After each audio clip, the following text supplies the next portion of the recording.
da tarde não será diferente.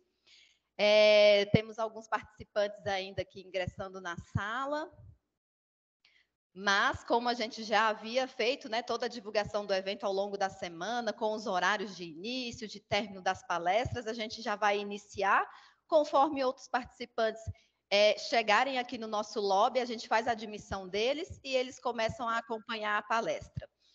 Thaís, muito calor por aí, Thaís, porque aqui está quente, viu?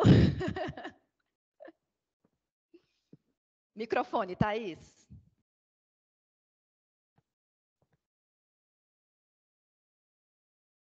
Habilita o seu microfone. Consegue habilitar, Gabi, o microfone da Thaís?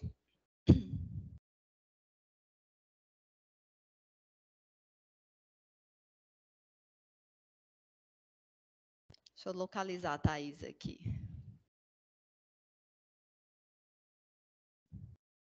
Aparentemente está normal aqui. Solicitar para ingressar.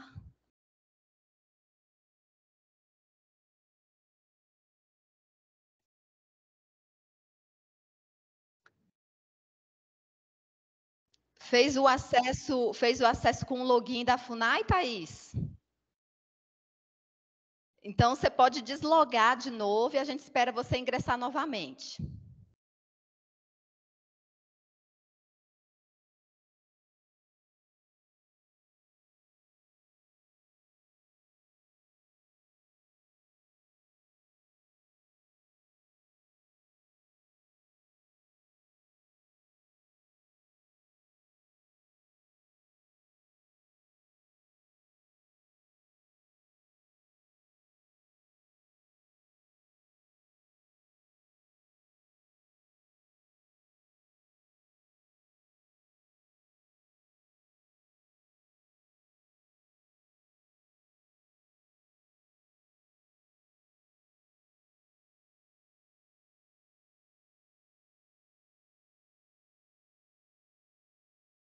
A gente está só aguardando o ingresso da Thaís, tá, pessoal? Porque os palestrantes precisam ingressar com o login e senha da FUNAI para conseguir ter acesso às ferramentas aqui do Microsoft Teams, microfone, reações, tá bom? Vamos só aguardar aí o retorno da Thaís.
Thaís, já conseguiu voltar? Já consigo visualizar você aqui na nossa listagem como apresentadora. Seu microfone está habilitado aqui para a gente, eu consigo visualizar também.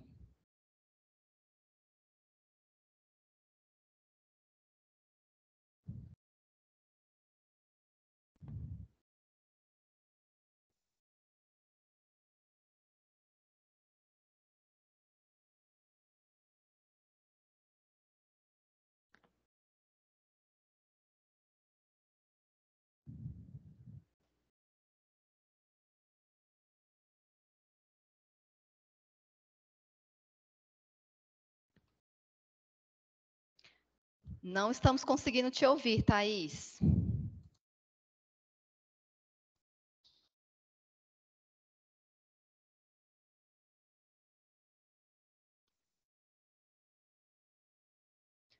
Agora a gente já consegue te ver, mas ouvir não.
Para quem está ingressando agora na sala, uma boa tarde. A gente está só aguardando a Thaís, a nossa palestrante agora do período da tarde, entrar com áudio, tá? Porque ela conseguiu entrar na sala virtual, mas só está aparecendo o vídeo, né? A câmera dela, o áudio não está funcionando ali. Ela está tentando fazer o reingresso na sala, tá bom?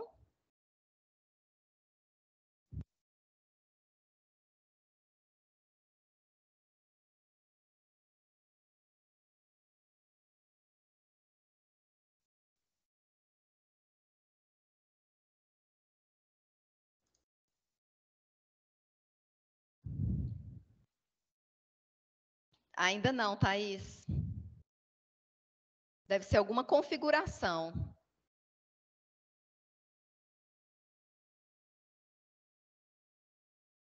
Gabi, se você conseguir mandar no chat diretamente para a Thaís, lá no grupo, alguma configuração, algum caminho de configuração no computador para habilitar o áudio.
Ó, a gente vai tentar fazer contato direto com a CGTIC aqui, colocar a Thaís em contato com o Tiago, da CGTIC, para ver se a gente resolve essa situação.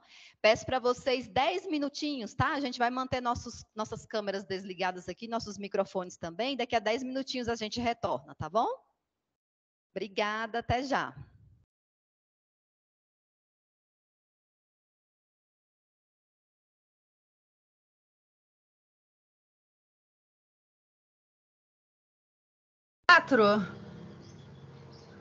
Function F4. Apareceu, Thaís. Voltou. Tá me ouvindo? Tô ouvindo. Agora a gente consegue te ouvir. Ai, graças, amém. Beijo. Com emoção. Vamos ver se não vai precisar ficar com o celular agora. Eu tava ligando, falei, vou ligar do celular, vou fazer o áudio do celular e a imagem pelo computador. É porque, assim, aqui tem um teclado do computador, laptop, e o outro teclado, como é que se diz? Digital, né? Óptico. E aí, eu estava teclando no outro teclado, era para teclar na tecla do computador mesmo. Desculpa, gente. Tá certo. Igual agora a gente pode iniciar a palestra da gente, né? Bora. Vou Então, até aumentar aqui. E vou botar o fone. Pode ir lá, Heloísa. Obrigada. Vamos lá, então. Nesse período da tarde, nós vamos falar de teoria do discurso, de agroecologia, de hegemonia, antagonismo, discurso político. Todos esses são termos utilizados pela Thaís como palavras-chave para desenvolver ali o projeto de pesquisa acadêmico dela em âmbito de mestrado. A Thaís é servidora do quadro efetivo da FUNAI. E, Thaís, desde quando você está conosco na FUNAI, fazendo parte do nosso quadro, Thaís? De qual concurso? Eu sou do concurso de 2010. 2010. Thaís, tenta só aumentar um pouquinho o volume do seu áudio.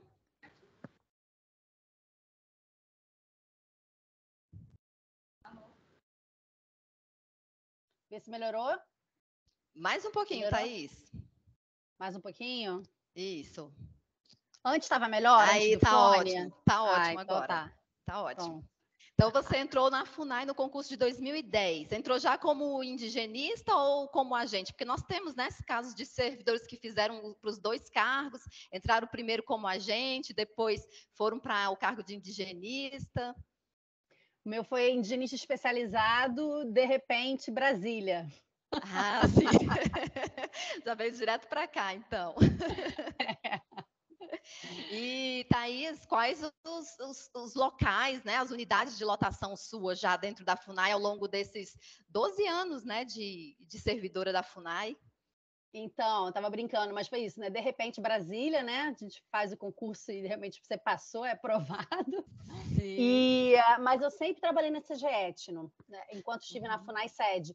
Eu circulei por um período de 3 anos para a Secretaria-Geral da Presidência, que era um trabalho com os conselhos de participação social, no caso, a Comissão Nacional de Agroecologia e Produção Orgânica. Foi muito rico e contribuiu muito para esse trabalho, né? Tanto experiência na CGE Etno quanto na Senapo. Certo. E a FUNAI foi responsável, Thaís, por te motivar a trabalhar o tema de agroecologia, ou você já trouxe isso de alguma outra experiência do seu repertório, né, enquanto profissional? Sim, não, já era da minha trajetória, né? Já trabalhava antes de atuar na FUNAI com povos e comunidades tradicionais, menos com indígena, estava começando a trabalhar com indígena, era mais caiçara, quilombola, e aí começaram a entrar os Guarani, e com a questão da agroecologia para gestão territorial e ambiental, né? Mas com certeza o trabalho na FUNAI estimulou muito assim a querer fazer uma pesquisa, me desenvolver mais no tema, né? E considerando sua trajetória acadêmica, Thaís, a agroecologia sempre esteve no foco das suas pesquisas? Sim, então, quando vocês vendo a apresentação, vocês vão ver que eu pesquisei a agroecologia de uma forma mais ampla, né? Até a agroecologia como um movimento social, para além das práticas, né? Como ciência, enfim, mas sempre estive envolvida de alguma forma com o movimento agroecológico, né? Com as políticas públicas relacionadas à agroecologia. Na CGE Etno, a gente trabalha muito com esse foco, né? Quer dizer, ficou um tempo um pouco fora dessa agenda, né? Estou tentando retomar agora com mais força, né? Mas, enfim, os índios estão na agroecologia, né? E o meu trabalho também vai dizer um pouco isso. Então, Certo. a gente tem que estar acompanhando. Tem que estar se atualizando com frequência. E onde que você estudou, Thaís? O meu mestrado, eu sou geógrafa de formação, mas o meu mestrado é em Ciências Sociais pelo CPDA, que é um curso de Ciências Sociais em Desenvolvimento, Agricultura e Sociedade, oferecido pela Federal Rural do Rio de Janeiro. É um curso que tem 47 anos e Uau. desde 2016, só para destacar, assim, ele tem política de cotas para negros e indígenas, né? Então, eu entrei em 2010 nesse mestrado e já tinha indígenas, né, colegas, Mário Ney, não sei se alguém aqui conhece, Terena, fez um trabalho super interessante sobre os índios na indústria da cana no Mato Grosso do Sul. E aí, Você foi caloura dele, então, ou não? Não, ele era meu colega de turma. Certo. Muito interessante, né? Eu era garota, assim, já né, lidei, foi bem interessante, assim, estudar com indígenas, né? Ok. E que ano que você apresentou sua dissertação, Thaís? Aí, isso foi em 2010, aí eu entrei no concurso da FUNAI. Aí, em 2017, eu tentei de novo, né, o mesmo mestrado que eu tinha abandonado para vir para a FUNAI, então ficou aquela frustração. E aí, entrei em 2017 e defendi em março de 2019. Certo. Thaís, lá nos agradecimentos do seu trabalho de dissertação, você emprega o termo sororidade, né? Tal conceito, de uma maneira assim, bem geral, diz respeito à união das mulheres, sustentado no ideário de que juntas somos mais fortes. Que experiências você passou durante todo o processo de construção do seu trabalho acadêmico, em que a união entre mulheres te proporcionou um apoio que você mais precisava? É fundamental, né? A gente sabe, assim, essa aventura acadêmica, ela é muito rica, né? De, enfim, possibilidades que te abrem, mas, ao mesmo tempo, a escrita, por exemplo, especialmente a escrita, é muito solitária, né? Enfim, tem muita gente que adoece até no caminho, né? Porque é difícil mesmo, né? E eu acho que foi fundamental contar com não só os meus colegas do CPDA, mas minha rede de amigos também próxima, até servidores da FUNAI, meus amigos também, amigas, né, mulheres sempre, né, a nossa principal rede, assim, foi fundamental para concluir o processo, né, para dar conta e concluir o processo, né. Ótimo, Thaís. Obrigada por essas palavras iniciais. A partir desse momento, o controle é todo seu, né? A autonomia total aqui na nossa apresentação, com a palestra Por um Brasil Agroecológico, uma análise da construção política do discurso. Desejamos a todos vocês uma excelente palestra. Obrigada. Bom, então, só para parabenizar, né, o esforço de todas e todos envolvidos na concepção e organização desse evento. Acho que a gente já avançou muito, né, na comemoração da luta das mulheres com esse evento, né, valorizando a nossa produção acadêmica a partir da nossa atividade profissional na FUNAI. Estava brincando que a gente melhorou muito em relação àquelas faixas, né? Mulher, doce, gentil, mãe guerreira, uma rosa para você, né? Então, elogiar aí a organização do evento, né? Bom, vamos lá.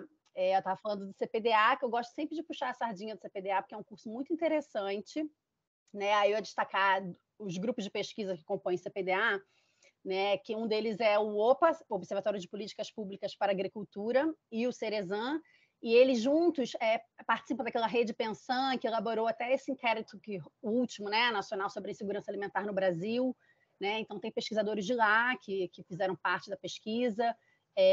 Também tem um núcleo de pesquisa e documentação e referência sobre movimentos sociais e políticas públicas no campo, né, que é um acervo, né, sobre os movimentos sindicais, rurais, movimentos pela reforma agrária, né, nesse esforço de preservar a memória associada às lutas no campo, né, e também crescente, como começou a ter mais pesquisas. Eu vejo isso, como entrei em 2010, aí voltei em 2017, e desde então eu acompanho, porque eu emendei no doutorado, como é crescente, né, o número de pesquisas e pesquisadores, né, sobre a temática indígena, assim. Então, só para destacar um pouco isso. E destacar também meu grupo de pesquisa, que se chama Discurso, Redes Sociais e Identidades Políticas, né? Agrega uma rede de pesquisadores da graduação e da pós, também de outras universidades, né, todos interessados na análise política dos discursos, nessa disputa de narrativas, né, e a construção de identidades políticas nesse nosso contexto atual, né, de novas formas de poder, de controle da ação política via redes sociais e novas mídias, né? E só para também que pode interessar possíveis servidores interessados em entrar fazer pós-graduação, que em 2010, o meu projeto, saindo fresquinho da universidade, né, foi muito mais fácil de construir uma proposta de pesquisa, né? E aí, em 2010, eu senti muito... Em 2017, 16, no caso, que, né, a seleção em 2016 para entrar em 2017, eu senti muita dificuldade de fazer um projeto de pesquisa. E eu vi como 7 anos, assim, no serviço público, se a gente não correr atrás, sabe? Como aquilo paralisa a gente, sabe? Né? Então, só para destacar isso, como é importante ter momentos de formação continuada, né? Já que o trabalho executivo é mais operacional, né? Mas que a gente precisa ter essa reflexão no nosso dia a dia. Enfim, só para destacar um pouco isso e a importância até da CODEP nesse trabalho, né? Então, vamos lá, vou projetar aqui.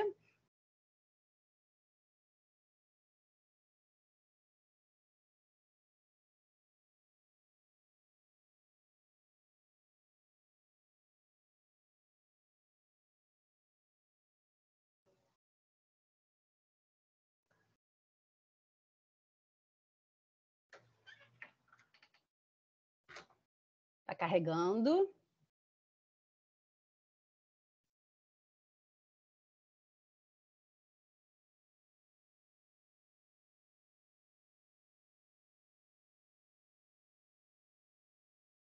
Tá pequenininho ou tá grande para vocês? Tá num bom tamanho aqui pra gente, Thaís. Ah, então tá, que para mim aparece pequenininho, mas não tem problema.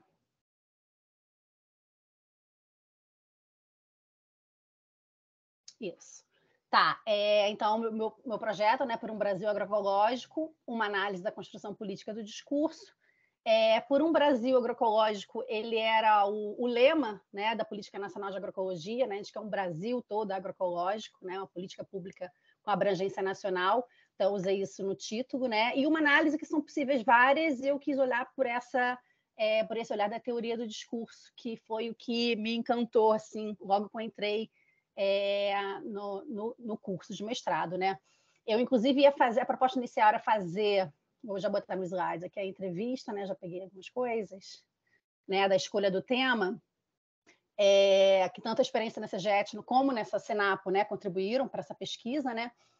E abrir um pouco sobre esse processo de escolha, né? Do tema, né? Eu tive essa dificuldade, como eu disse, né? Eu ia fazer uma avaliação da política pública, né? No caso da PNAPO, né? A política de agroecologia nos territórios, e escolher com certeza territórios indígenas também, né? Mas quando eu entrei no curso, isso se explodiu, assim, junto com as leituras, com as aulas.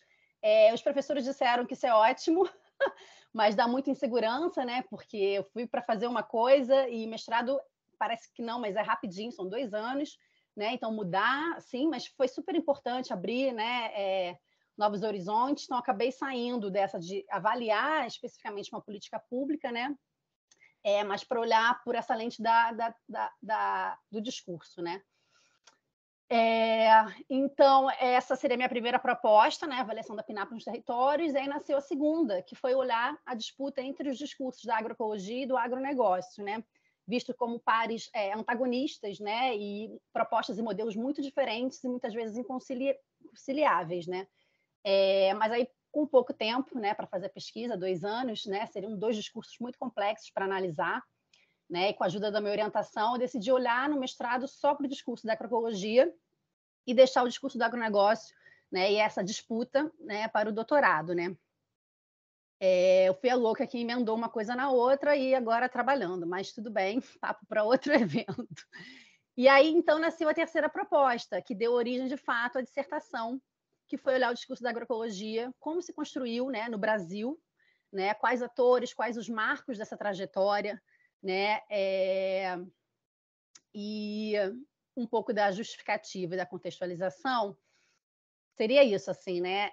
Eu considero assim, central esse debate sobre essa dualidade de modelos que a gente tem para o desenvolvimento rural no Brasil, né? Então, seria ver uma visão hegemônica do agronegócio e uma contra-hegemônica a partir do projeto agroecológico, né? E aí eu parto dessa tentativa agonística que a gente chama, é um conceito da Chantal Mouffe, é uma das autoras que eu pesquiso, que é uma tentativa de conciliar esses dois modelos, né? O projeto do agronegócio com o da agricultura familiar e, em particular, né, que é o foco do meu trabalho, com o projeto agroecológico, né? E aí eu vou vendo que assim os atores sociais não foram convencidos dessa tentativa agonística de conciliar, né, esses dois interesses, assim, né? E manteve um antagonismo sempre muito latente, né? Acho que um bom exemplo disso é você ver que a gente sempre, quer dizer, o MDA já foi criado, o Ministério do Desenvolvimento Agrário, que é mais para políticas para agricultura familiar, foi criado ainda no Fernando Henrique Cardoso, mas assim começou a ser um ministério mais substantivo mesmo no início do governo Lula, né? Então, esse antagonismo MDA e MAPA, por exemplo, né, eu acho que é uma síntese dessa tentativa de conciliar esses dois modelos, né? E aí, a partir de 2016, né, que seria o impedimento da presidenta Dilma e a imposição do governo do Temer, esse antagonismo ele ficou latente, né? Esse antagonismo entre os projetos é exacerbado e ainda se mostra numa série de ofensivas, né, que houveram da coalizão do agronegócio. Né? Por exemplo, né, a gente pode atualizar essas várias ofensivas, né? Mas a gente tem a própria extinção do MDA, né, acompanhado de um corte no orçamento para esse público da agricultura familiar, a perseguição ao INCRE, a própria FUNAI, com as CPIs que foram estabelecidas no Congresso Nacional, o questionamento das demarcações de terras indígenas e territórios quilombolas, o próprio reforço, né, do marco temporal, da tese do marco temporal no STF, diversos casos de violência no campo, com mortes de lideranças indígenas, da agricultura familiar, comunidades tradicionais, várias tentativas de alterar marcos regulatórios, né, a legislação, né, de que trata de fiscalização do trabalho escravo, dos agrotóxicos e a própria emenda do congelamento dos gastos sociais, só para a gente dar um exemplo assim, de como, com o fim dessa tentativa de conciliar os dois modelos, né, veio uma ofensiva muito grande por parte desse outro projeto hegemônico do agronegócio. Né? E aí também o que me motivou é que Brasília é o locus central dessa arena de disputas, né, dos discursos. Né? A gente tem aqui o Congresso Nacional, né, que todo tempo todo, né, tem coisas acontecendo para todos os lados, há também as manifestações que se fazem muito presentes aqui em Brasília, né? E para mim tudo isso, né, a partir desse olhar teórico que eu estudei no mestrado, tudo isso é um discurso, né? As performances também são discursos, né? E então achei que 12 anos em Brasília, né, era uma das coisas que também justifica assim eu ter escolhido esse tema, vamos dizer assim. E outra, mais a contextualização, né? Eu usei o trabalho, peguei emprestado o trabalho da Evelina Dagnino, que é uma autora, acho que agora me esqueci se é da Unicamp ou da USP, mas ela faz um trabalho sobre a noção de projetos políticos, né? E aí eu fiz essa contextualização para o meu projeto, que essa disputa de sentidos e significados em suas expressões no rural brasileiro não é um fenômeno novo, né? Tem um contexto e merece toda a nossa atenção, né? Porque o mundo rural sempre foi de extrema importância para a gente entender a própria formação social do nosso país, né? Então, eu fui ver que essa disputa entre os projetos políticos no rural extrapola a própria questão rural e disputa uma verdadeira narrativa de país, né? Então, eu peguei os marcos dela, um deles ela coloca que seria o projeto um projeto autoritário, que seria o momento da modernização conservadora e a colisão anti-reforma agrária no Brasil, implantada especialmente a partir da década de 70, na ditadura militar. Né? A modernização conservadora porque o sentido era esse mesmo, né? De aprofundar a desigualdade social, né? E espacial, sem nenhum paradoxo, esse era o projeto. Né? E que foi seguido por um projeto participativo, que foi a abertura democrática, né? A luta pela redemocratização da reforma agrária e da própria agricultura familiar, ainda durante o período autoritário, né? Várias, especialmente movimentos sociais, protagonizaram importantes frentes por essa abertura democrática, né? Muitas vezes perseguidas e reprimidas, né? Mas a sociedade civil desempenhou um papel fundamental nesse processo, né, de redemocratização do Brasil, tentando construir um projeto comum e participativo, né, em oposição ao projeto então autoritário, representado pelo longo período de ditadura, né, no Brasil, e a gente pode entender que isso criou uma correlação de forças favorável, uma janela de oportunidades, né, para permitir um novo marco institucional, que foi a Constituição Federal de 88. E aí, um outro momento é o projeto neoliberal, que a Dagnino chama de a cooptação de sentidos, né? Ela disse que, na sequência dessa correlação favorável de forças, né, para o projeto participativo, tem o início de da consolidação de uma nova razão do mundo, né, que são outros autores que eu trabalho também, que é o Dardot e o Laval, né, que seria o neoliberalismo como essa nova razão do mundo, né, que se dava no nível global, é claro, mas se expressava nesse projeto. Então, a gente pode localizar, especialmente durante o período do governo Collor e Fernando Henrique, né, que tem a captura da noção de participação desse projeto participativo que perversia durante a abertura democrática, né. Ela fala, por exemplo, assim, né, tem uma terceirização do que seria o papel do Estado, né? Ela faz essa crítica, né? Tipo, tem a proliferação de várias organizações no terceiro setor, que são ótimas, maravilhosas, mas que naquele contexto serviram meio que para terceirizar o que seria um papel do Estado, né? Então, ela diz que tem uma captura do que seria a participação, né? A ideia era democratizar a democracia, ter mais espaços participativos e não você terceirizar, né? Enfim, ela fala também da captura do sentido de cidadania, enfim. Eu achei que isso vai valer a pena para eu trazer como contexto, né? Mas meu objetivo principal, né? É engraçado que eu confesso também aqui para o pessoal, né? Há pouco tempo falar em hegemonia, né? Eu tinha medo de falar em hegemonia na FUNAI, né? Aquela coisa. São conceitos, né? E aí a gente fica tão reprimido, enfim. Mas o meu objetivo principal, né, seria contribuir para a compreensão, né, da conformação da agroecologia como um projeto contra-hegemônico a partir da centralidade dos discursos. E os outros 3 objetivos complementares, né, o primeiro seria recuperar esses momentos, as principais contribuições da teoria do discurso e da abordagem de marcos interpretativos, delineando o modelo analítico. Esse foi o meu maior desafio, porque foi, né, mergulhar numa teoria, num modelo metodológico complexo para testar, né, as minhas questões, e pode não dar certo, né? A gente sabe quando a gente está fazendo pesquisa, pode depois começar a construir e não dar certo, e ter que ir por outros caminhos, enfim. E eram caminhos novos, autores novos, eu ainda estou muito a estudar, né? Tem muitos meandros a serem navegados, né? E é um dos objetivos que eu estou perseguindo no doutorado, de ampliar, né? E aí eu queria deixar claro que eu estou olhando a teoria do discurso, não a escola francesa, a escola específica do Ernesto Laclau. Mais na frente eu vou falar um pouquinho mais disso, que a escola francesa é bem mais ampla, enfim, eu tenho que me aprofundar, mas não fiz isso nesse momento. E aí um segundo objetivo complementar, que é recuperar esses momentos-chave da trajetória da construção da agroecologia no Brasil, que eu acho que foi um dos mais interessantes, né? Eu elaborei uma metáfora de ilha, quando eram experiências pontuais, apoiadas por entidades como as SEBs, né, as comunidades eclesiais de base, que promoviam mutirões, práticas de plantio usando recursos locais, recursos e insumos locais, né? Não tinha como trazer de fora, não tinha recurso também para isso, né? Nos rincões do Brasil, isso. Né? Então, eram experiências muito locais, eu chamei metaforicamente disso de ilhas, né? de agroecologia. Mas depois essas experiências elas são abraçadas por movimentos sociais do campo, sindicatos rurais.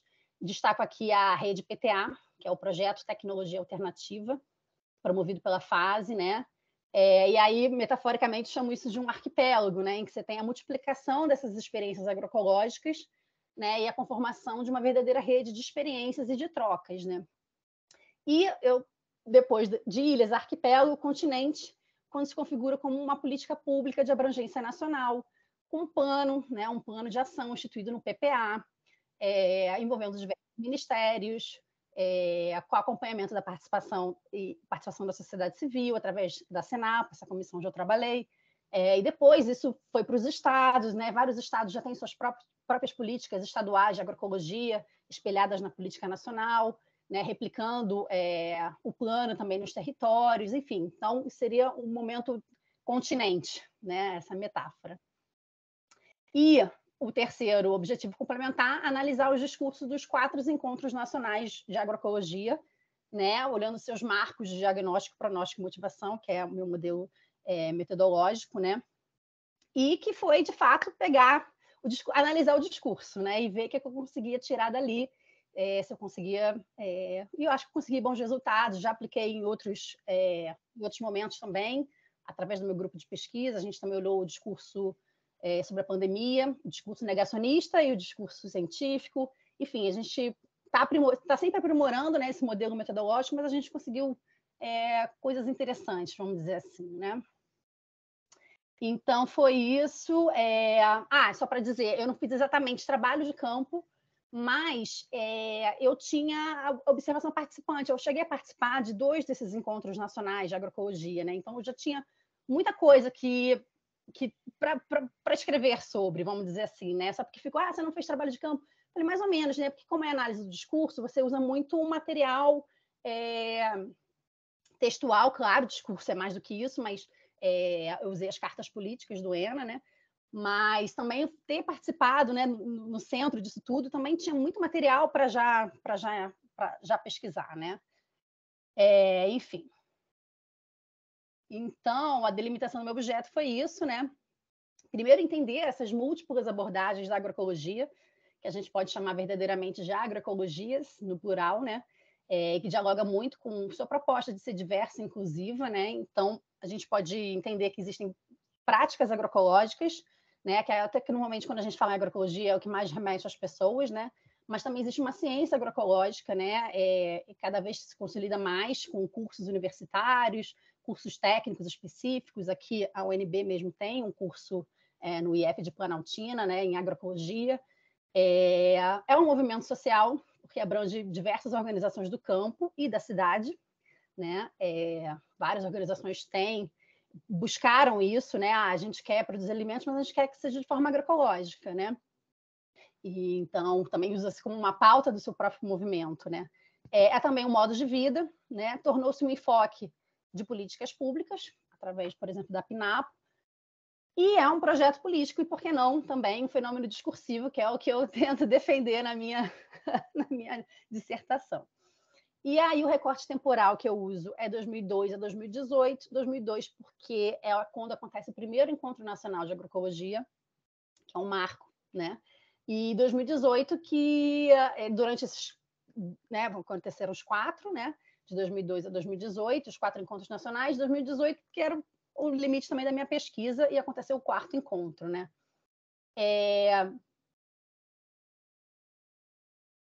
E aí, como enunciadores, eu escolhi a ANA, a Articulação Nacional de Agroecologia, que é considerada como uma das mais importantes enunciadoras desse discurso agroecológico no Brasil, né? E ela é considerada a rede das redes, né? Porque dentro dela existem várias outras redes de agroecologia, redes regionais, né? Por biomas, enfim. Então, ela é formada por essa diversidade de organizações, de redes e de entidades, né? E aí, eu trouxe só algumas aqui, né? Ali tem a POIME, mas enfim, acho até que hoje em dia a própria PIB inteira está dentro da ANA. Aí os marcos da trajetória, né? Primeiro elencar os 4 encontros. O primeiro foi em 2002 no Rio de Janeiro, o segundo encontro em Pernambuco em 2006, o terceiro na Bahia em 2014, em Juazeiro, e o 4º em Minas Gerais em 2018. E aqui já vou adiantando assim, né? Que acho que eu não coloquei mais no final, mas isso, como que o discurso também são as performances, né? Então, só para ilustrar aqui, né? O terceiro ENA foi já realizado numa cidade do interior e numa universidade. Foi um momento que se queria provocar exatamente isso, assim, na verdade, fortalecer isso, né? Da ideia da agroecologia como ciência. Então, foi feito dentro de um campus universitário, o encontro. E foi nesse momento de interiorização das universidades, enfim, foi a Universidade de Juazeiro, da Bahia, ali na Bahia, mas também junto com Petrolina, enfim, Juazeiro e Petrolina. E o 4º ENA foi já realizado dentro de um parque municipal no centro da cidade de BH, que a ideia era também chamar, né, uma performance também no sentido de envolver os consumidores, né? Não só a questão da agricultura urbana, que também cresceu, foi crescente também dentro dessa construção da agroecologia, mas marcar essa relação que não é só quem está no campo, também quem está na cidade, né? Então foi feito um banquetaço no meio do centro da cidade, né, para todo o público que passava, gente que não estava no evento, mas que passava, e aí ficava sabendo o que era agroecologia, participava de alguma coisa ou outra. Enfim, só para já aproveitar essa lista aqui das cidades e falar um pouco dessas performances, né? E um outro marco da trajetória é a Política Nacional de Agroecologia, né, instituída em 2012 pelo decreto 7794, e junto com ele, seu plano de ação, o PANAPO, e suas instâncias, né, que é um desafio nosso em qualquer política, né? Tanto assim, a sociedade civil, né, bate muito nessa tecla, que quer espraiar a agroecologia pela esplanada, né? E acho que é um desafio de todas as políticas públicas, assim, de serem mais transversais, envolvendo todos os ministérios, e não cada um dentro da sua caixinha, né? E a gente tem muito esse desafio também com a PNGAT, enfim, com tantas outras políticas públicas que a gente também tem que fazer o exercício de torná-las mais acessíveis, né, aos povos indígenas, né? Então, só para destacar isso. Na organização da minha dissertação, foi isso, então, um capítulo mais teórico, mais denso. Recomendo quem tiver interesse ler, porque aqui eu não tem tanto espaço para eu trazer tantas coisas, né? E que é muito, né? Para minha cabeça também é. Né? E um segundo capítulo mais da trajetória, né? Que eu trouxe rapidamente na contextualização, mas está bem interessante, eu acho, assim, para quem tiver interesse, de ver como essa metáfora das ilhas, arquipélago e continente. E um capítulo mais operacional da análise, né? Que é isso que eu falei, que foi botar a mão na massa de fazer a análise, né? Então, o marco teórico, como eu disse. Tá. Eu já tinha adicionado coisas novas, mas tudo bem. Eu uso a teoria do discurso a partir do Laclau e da MUF, né? Ernesto Laclau é um argentino, ele chegou a ser, por curiosidade, né, estagiário do Eric Hobsbawm, lá na Inglaterra, e desde então ele ficou por lá. Mas ele foi um intelectual que depois voltou para ser assessor dos governos Kirchner, né, na Argentina, né? Então ele saiu um pouco dessa coisa de intelectual e ser mais prático também, né? Viveu o populismo de Perón, enfim, tudo isso influencia, né, nele, nessa elaboração da análise da teoria do discurso, né? A Chantal Mouffe veio a ser companheira dele, né? Não sei exatamente quando, mas, enfim, eles eram um casal. Ela é belga, ela está até hoje nativa, o Laclau já faleceu. Peraí que está pedindo para eu admitir algumas pessoas. Mas ela está até hoje... Oi. Desculpa interferir, a admissão das pessoas não precisa se preocupar, que a gente está cuidando disso por aqui. Agora, em relação à passagem dos slides, alguns servidores estão notificando a gente aqui no chat, falando que o slide ficou paralisado no primeiro. Então, veja se está funcionando direitinho aí a passagem, tá? Vê, o que vocês acham, gente? Faz um teste aí, um vai e volta aí para nós. Apareceu aqui, sincronizar com a apresentadora. Eu cliquei. Muda o slide, Thaís. Mas cada vez que eu mudo, ele pede para sincronizar, é isso mesmo? Você está mudando porque aqui para a gente está parado, nos marcos da trajetória. Estou mudando. Vixe Maria. Não mudou nada ainda? Agora está aparecendo para nós aqui escolha do tema, justificativa e contextualização. É o terceiro slide que está mostrando aqui para a gente. Eu só queria que os participantes confirmassem aí no chat agora se o que vocês também enxergam é o terceiro slide, escolha do tema e justificativa e contextualização. Só fala um sim aí no chat, por favor. Para a gente confirmar se é o mesmo que todos estão enxergando. É isso mesmo, Thaís. A gente está enxergando o terceiro slide. Caramba, então olha, vê se vocês veem o 4. Não mudou aqui para a gente. Você pode parar aí o seu compartilhamento de tela e compartilha novamente. Tá.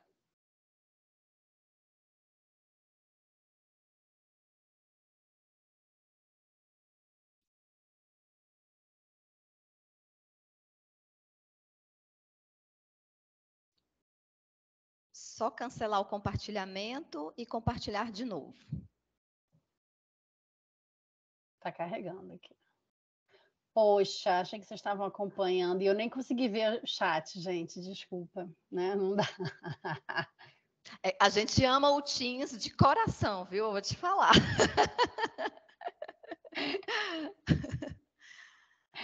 Pronto, ó, já está compartilhado de novo. Agora passa aí os slides para a gente ver. Foi para o Passou segundo? certinho, foi. Foi para o terceiro? Foi. Então, esse foi escolha, justificativa. Aí, 4, os objetivos. Ok. 5, a delimitação do objeto. Ok. Agroecologia, recorte temporal. Os enunciadores. Ok. Deu para ver que tem vários dos coletivos. Os marcos da trajetória. Certo. Você falou do primeiro, segundo, terceiro ENA. Isso, e depois da política nacional. A organização da dissertação. Ok. Acho que já podemos continuar, Thaís. Ufa! Você me interrompe, pelo amor. É bom que eu bebo uma água. Mas, enfim, então estava falando aqui né? Porque, assim, que você fala teoria do discurso, as pessoas né, tem um mundo dentro disso. Mas eu olhei especificamente essa teoria do Laclau e da Chantal Mouffe. A Chantal é essa belga que ainda está nativa hoje, produzindo, sempre colaborando para entender tanto esses novos movimentos de extrema-direita, mas também na Europa especificamente, mas também as alternativas, né? Ela está assessorando, ela foi famosa por assessorar também o Podemos na Espanha, um partido que foi criado novo, enfim, é uma pessoa que está sempre pensando como democratizar a democracia, radicalizar essa democracia, enfim, sempre a partir das vias democráticas, né? É uma pessoa muito interessante também. Eles começaram a escrever juntos, né, elaborar a teoria do discurso a partir da agitação dos chamados novos movimentos sociais, que aconteciam especialmente na Europa, nos anos 60 e 70, né?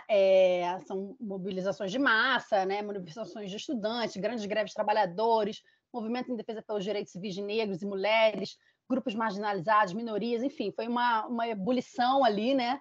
E que aquela categoria clássica de classe social não dava tanta conta, né? Então eles começaram a pensar ali, assim, né? Que reúne esses vários movimentos, que tem, que esses, né, deixam de ter superam as suas diferenças para se mobilizarem por algo maior, algo em comum, né? Enfim, isso muito contingente. Isso no momento posterior pode não acontecer mais, essa grande articulação, enfim. Então foi um pouco que provocou eles a escreverem. Depois criaram a escola de Essex, né? Que é um curso na Universidade de Essex na Inglaterra. Eu fiz um curso de verão lá, corri atrás, né? Durante o mestrado, era só 15 dias, mas foi super importante fazer contato, inclusive com brasileiros que também trabalham com a teoria do discurso aqui no Brasil, né? Tem o Joanido Burati, que é um professor da Federal de Pernambuco, ele olha mais para a questão da religião, e o Daniel Mendonça na Universidade de Pelotas, além do meu professor Jorge Romano, que tem esse grupo de pesquisa lá no CPDA, né? E aí, vamos ver se muda. Esse foi um quadro de análise, né? Um quadro baseado em outro ator chamado Íñigo Errejón Galván. Ele é desse Podemos, um dos fundadores do Podemos na Espanha, e ele trabalhou na Bolívia, querendo também entender como é que foi essa ascensão do movimento indígena, né, na Bolívia, com o Evo Morales, enfim. Aí ele fez esse modelo de análise. A gente já avançou mais nele, mas eu usei esse para minha dissertação, foi super importante. Também essa coisa, essa análise de frame analysis, né, que a gente chama, né, que pode ser considerado um método, né, para estudar a ação coletiva, né? A gente considera os atores e os movimentos sociais como produtores desses significados políticos e sociais, né, que são criadores constantes, né, dessas identidades coletivas através das suas atividades de interpretação e reinterpretação da realidade social, né? Enfim, então é um mix com a teoria do discurso e essa teoria do frame analysis, né? E aí, por que discurso? Né? Esses principais autores da teoria do discurso argumentam que o mundo social deve ser entendido também a partir da lógica de construção dos discursos, né? Eles consideram que os significados são socialmente construídos, né? Logo, não são imóveis, né? Uma coisa que tem um significado na história em dado momento pode ter outro em outro momento, né? Estão sempre em disputa também. Então são históricos, são dinâmicos, né? Sempre sujeitos a serem cooptados, transformados, né? E a gente tem muito, né? A gente fala usualmente, isso é discurso, a prática é outro, mas por essa teoria, discurso é a prática também, né? Esse todo que une palavras e ações, né? Todo ato comunicacional seria um discurso, um texto, uma fala, uma performance, né? Como disse ali no início, a coisa da performance é muito forte também, como um discurso, formadora de discurso, né? Enfim, tudo isso é discurso. A Estela também usou isso um pouco no trabalho dela, na disputa de narrativas, né? Ela também analisou, viu isso, né? Acontecendo ali na questão de Belo Monte, né? E é isso, seria nessa disputa de discursos que está em jogo toda uma concepção sobre o que a gente entende, por exemplo, por sistemas agroalimentares, soberania e segurança alimentar e nutricional, comida de verdade, né? Também sempre em disputa, o que é comida de verdade? Né? O que é o mundo rural, o que são as mudanças climáticas, justiça climática, né? E a nossa própria visão de sociedade e de sustentabilidade ambiental presente e futura, né? No final, vou falar um pouco da própria concepção de ética no desenvolvimento, que é a categoria-chave lá da nossa CGE étnica, que a gente também entende que foi cooptada, né? E está sempre em disputa, né? Mas lá para o final, deixa eu correr, porque eu já estou com pouco tempo. Então, assim, deixa eu ver. Também, só para destacar um pouco também, né? Que as categorias também, né? Instrumentais de análise da teoria do discurso, que é articulação, né? Articulação de várias demandas, de movimentos, enfim. Ponto nodal, né? Que é uma demanda em determinado momento se torna um ponto nodal que reúne outras, né? Outras demandas. E significante vazio, que não porque ele não tenha significado, mas porque ele serve de abrigo para vários possíveis significados, né? Então a gente chama ele de significante vazio. Eu até ia dar um exemplo prático, assim, por exemplo, o caso de Yanomami, assim, né? A gente viu recente, né? É uma grande mobilização, seja por revolta, indignação, enfim, né? Mas a gente vê que tem uma articulação de diversos outros setores da sociedade que talvez não tivessem conectados com a agenda indígena, indigenista, né, e mesmo ambiental, mas que, diante dos fatos, né, a indignação provoca uma mobilização, né, e passam a se articular. Né? Você vê, por exemplo, a CUFA, né, Central Única das Favelas, né, um movimento extremamente de periferias, né, como eles se mobilizaram para também, de alguma forma, apoiar, ajudar os Yanomami, né, nessa situação trágica lá do garimpo. Grandes empresas como a Coca-Cola. Quando é que você imagina a CUFA, Coca-Cola e Yanomami? Né? Mas você tem ali uma articulação, né? De setores da sociedade civil, da mídia, do governo, né? Tem os antagonistas também, a gente sabe, né? Provavelmente dentro das nossas bolhas a gente não vê, felizmente, mas a gente sabe que tem gente que defende que o garimpo seria uma forma de riqueza para os Yanomami, enfim, só para a gente entender como esses discursos criam essas várias realidades, né? Que estão sempre em disputa, né? Enfim, tentando dar um exemplo prático, assim. Aí os resultados, vamos para os resultados.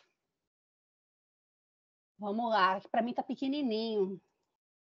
Mas eu li. Vê se sumiu para vocês. Tá bom para vocês? A gente consegue enxergar em tamanho ótimo aqui para nós. Tá, então eu vou botar num outro tamanho aqui para mim.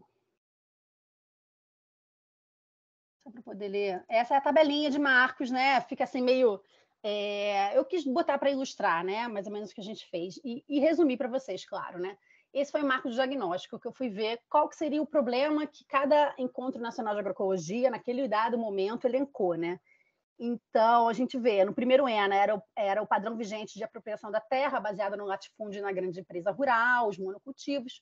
No segundo, não chamava, no primeiro ainda não falava agronegócio, no segundo passa a nomear como agronegócio, né? Acho que tem também uma exclusão do tema, ainda não era muito utilizado na época, mas no segundo ENA já é o agronegócio, como esse representante do latifúndio e da monocultura. No terceiro ENA, se foca muito na questão do agronegócio como um obstáculo e como incompatível para a efetivação da agroecologia nos territórios, né? A gente vê aí, então, uma iminente ruptura desse modelo conciliador, né? Que tem o MDA e o MAPA como síntese, né? Tipo, não dá para conciliar, né? Era o que diziam as cartas, que dizia a carta política do terceiro ENA, né? E era um momento também da própria política de agroecologia, então acho que estava também em ascensão, né? E, enfim. E o quarto ENA, você tem o neoliberalismo, né? O desmonte neoliberal de políticas públicas, né? Eles nomeiam o neoliberalismo como seu par antagonista, né? E o agronegócio como representante desse neoliberalismo no campo. Você vê uma mudança assim, de quem são eles, né? De qual é o problema, né, que a gente está enfrentando. Em relação ao... Trocou marco de pronóstico. Deixa eu botar para mim também, que fica pequeno. a dimensão vencedora, né? Que é como seria a principal dimensão na qual a agroecologia se identificava, né? No primeiro ENA, ela se identificava como um modelo de desenvolvimento rural sustentável. No segundo ENA, um projeto alternativo, né? Tem muita crítica a isso, a agroecologia é um modelo alternativo, né? Ou é um modelo mesmo contra-hegemônico, enfim, né? Às vezes alternativo parece uma coisa menor, enfim. No terceiro ENA, já é por um Brasil agroecológico, por territórios agroecológicos, acho que tem muito a ver a minha análise, né? Com a própria política nacional, que estava bombando nessa época do terceiro ENA. E no quarto ENA, a agroecologia como um projeto democrático, popular, de bem viver para o Brasil, no campo e na cidade. Então, você já tem, assim, a agroecologia é também democracia, é defesa da democracia, né? Diante daquele contexto ali de recém-golpe, e envolvendo o campo e a cidade, né? Era muito importante, né? Já marcar a coisa da cidade também é importante para o movimento agroecológico, né? E a nominação, né? Que a gente chama, como é que se nomeia, né? Primeiro se chamavam produtores, sempre uma preocupação com gênero, eu vou falar mais ali na frente, produtores e produtoras familiares. Eu acho que tinha muito essa questão do frame da produção, né? A agroecologia tem que produzir para poder dar conta de se tornar um projeto viável, né? Aí no segundo já virou trabalhadores e trabalhadoras do campo, de diferentes identidades socioculturais, já tem um pouco essa ênfase na diversidade de identidades. No terceiro ENA, a agricultura como resistência, mais a agricultura familiar, mas é camponesa e é indígena, né? Eu lembro que nesse ano teve a FAO, né, que instituiu o Ano Internacional da Agricultura Familiar no Brasil. E a sociedade civil bateu o pé, não, aqui é agricultura familiar, mas é camponesa e é indígena também, para dizer que são diferentes, né? Marcar essa diversidade de tipos de agricultura, né? E no quarto ENA, trabalhadores do campo, floresta, águas e das cidades, né? Também querer marcar a coisa do frame das cidades, né? E aí eu cheguei nesse modelo que eu chamo o Gaclau chama, né, cadeia de equivalências, né, da agroecologia como esse significante vazio. Vazio não porque ele não tem significado, mas toda essa série de demandas se encontra dentro do significante da agroecologia, né? Isso já é ao longo desses 4 encontros nacionais, né? Talvez no início não tivessem tantos atores e demandas, né? Então, a gente pode entender a agroecologia se apresentando como um ponto nodal e significante vazio em torno do qual todo o seu campo político tem sido construído, né? Então, a agroecologia, como enfoque, abordagem, movimento, modelo, alternativa, torna-se o ponto nodal desse discurso, né? Que articula na sua cadeia e tenta preencher, né, as várias demandas e insatisfações manifestadas por diversos grupos da sociedade que progressivamente vão sendo incorporados nesse projeto agroecológico, né? Então, a gente pode entender também que essas demandas, que seriam demandas particulares, né, de vários grupos sociais, tais como por soberania e segurança alimentar, saúde coletiva, o feminismo, né? O feminismo fala sem feminismo não há agroecologia, né? As mulheres na agroecologia falam isso. A questão dos territórios, de povos e comunidades tradicionais, eu acho até que os índios trouxeram muito fortemente essa questão do território, né? Porque vai ter agroecologia em que terra, né? Tem que estar demarcada, tem que estar com acesso ao território garantido, enfim. A demanda por consumo de alimentos sem agrotóxicos, sem transgênicos, né? Todas essas demandas elas suspendem o que seriam possíveis diferenças suas, né? Ao se integrarem nessa mesma cadeia de articulação em torno da agroecologia, né? Em torno também, claro, em relação ao seu par antagônico, que seria o agronegócio, né? Então, todos se reúnem em torno da agroecologia em relação ao seu outro, né? O seu par antagônico. E aí, enfim, essa cadeia também se articula a questão ambiental, ambientalismo, agricultura urbana, reforma agrária, adaptação e mitigação à justiça social, cultura e comunicação, economia solidária, soberania, eu já falei essa, enfim, é isso que eu ia destacar, né? Terra e território começa a surgir muito a partir do terceiro encontro, né? E certamente foi pela participação dos indígenas, né? E aí, um pouco dessa ampliação, dessa construção da identidade agroecológica, né? Como ela foi se tornando cada vez mais abrangente e diversa, né? E, claro, vou destacar nessa ampliação, né, a participação dos povos indígenas, a partir especialmente do terceiro encontro nacional, né, que teve uma manifestação registrada em forma de moção, redigida pelos representantes de 15 povos indígenas presentes no evento. Encontrei até colegas de coordenações regionais que também participaram, né? acho que Palmas, Marabá, estava todo mundo lá, e buscando articularem-se com o movimento agroecológico, né? E eles escreveram assim na carta, né? Entendendo que a agroecologia deve ser um princípio, um objetivo e meta de desenvolvimento sustentável a ser promovido pelos órgãos governamentais e não governamentais e pelas próprias populações indígenas. A moção expressou também uma demanda por maior participação dos indígenas em diálogos relativos à construção da agroecologia, tanto na parte de governo como dos próprios movimentos, e especialmente a partir do movimento agroecológico, através da ANA, né, Articulação Nacional de Agroecologia, e dos ENAs. Pedia também a consolidação de políticas públicas nacionais, como a PNGAT e a própria PNAPO, e pleiteava que o movimento agroecológico incorporasse em seus discursos a garantia da demarcação dos territórios indígenas. Né? Eles afirmavam que os territórios indígenas são imemorialmente territórios agroecológicos. Foi assim, tipo, incrível, né? Tipo, vocês estão falando isso de agroecologia? Isso aqui, a gente sempre fez, foi um pouco isso, assim, né? Então a gente quer estar junto, a gente quer construir.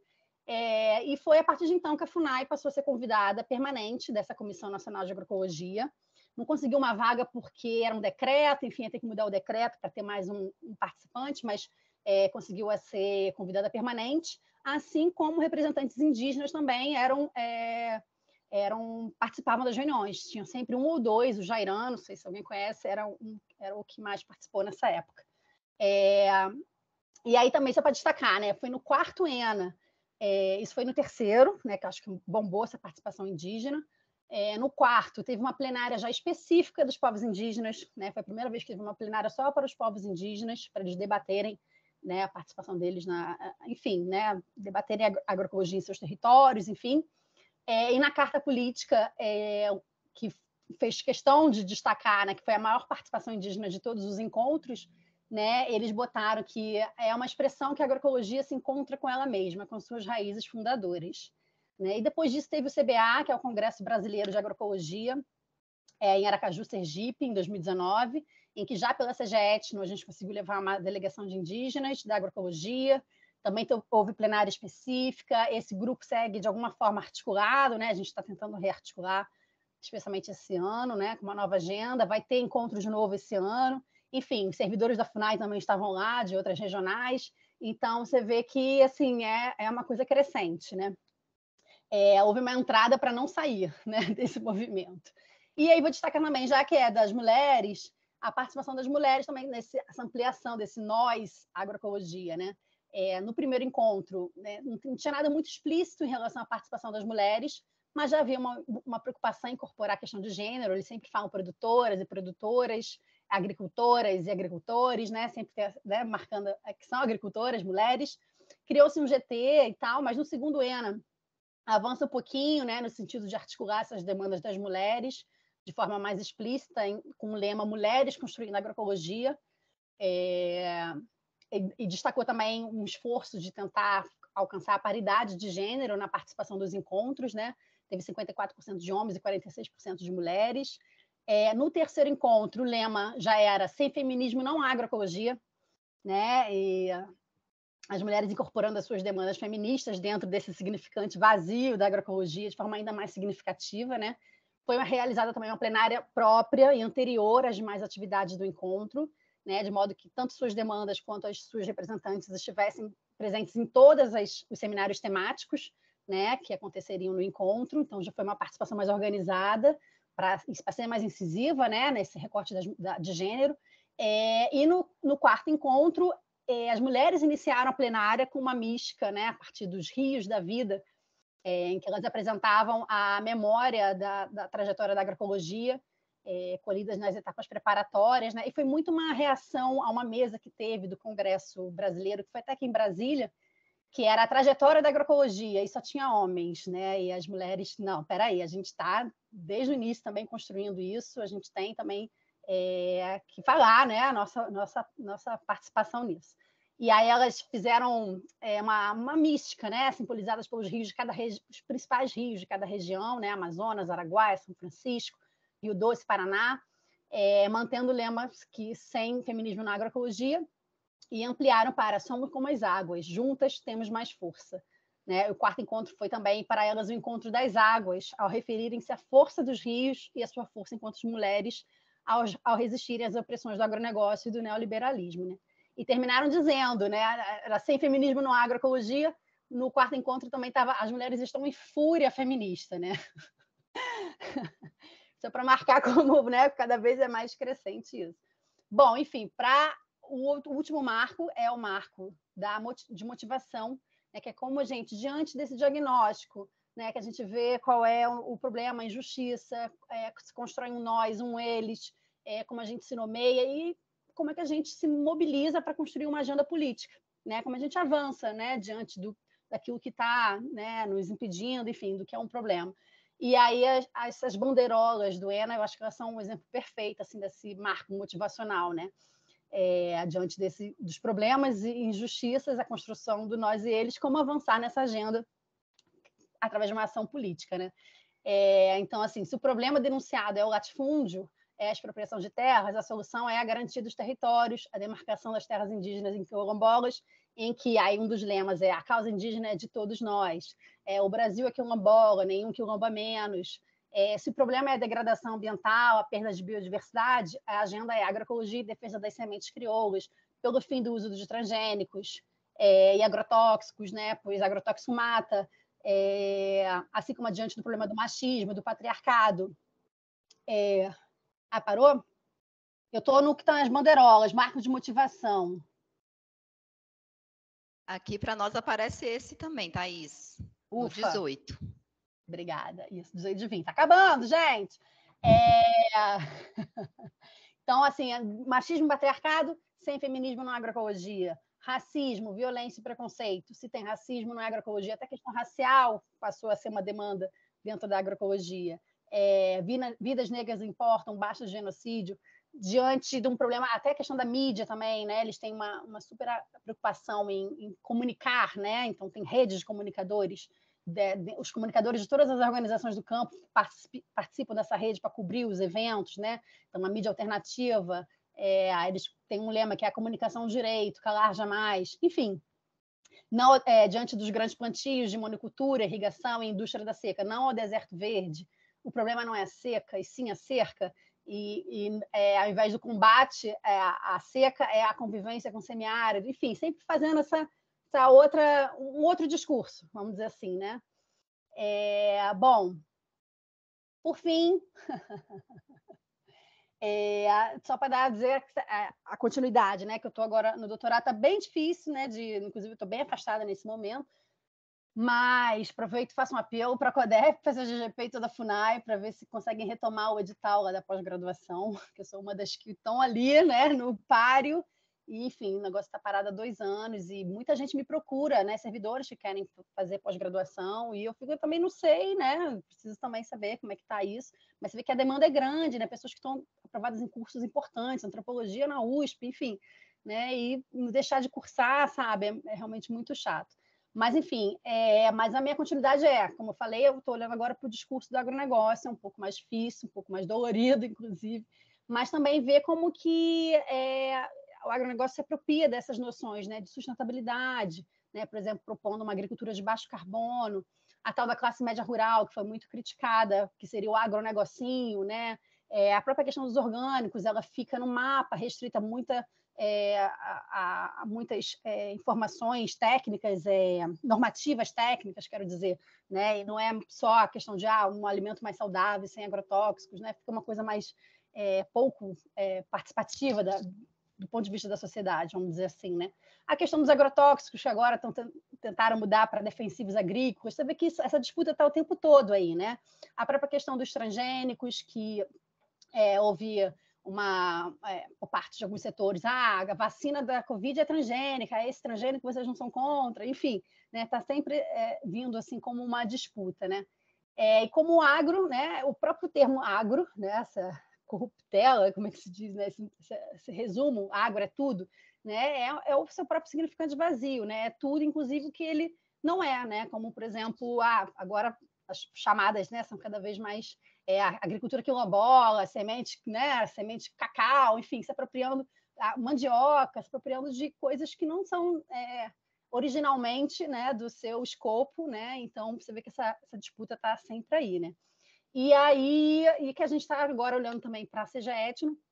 A gente entende que, nos últimos anos, o conceito de etnodesenvolvimento foi um desses que foi apropriado, que está em disputa, né? Que foi usado para uma visão muito restrita e, assim, para dizer etnodesenvolvimento, que seria o desenvolvimento a partir de cada povo indígena, né? Se tornou um pouco o desenvolvimento a partir do que o determinado grupo quer que seja, né? Desenvolvimento para um certo dado povo indígena. Então, enfim, só para dizer que a gente está fazendo essa reflexão também lá dentro da Seja Etno, a gente quer rever o nosso marco conceitual de etnodesenvolvimento. A gente tinha, né, esse marco, mas está desatualizado, ficou parado, a gente nunca também formalizou, enfim. Só para dizer como isso casa totalmente com a prática atual lá dentro da FUNAI. Enfim, é isso, gente.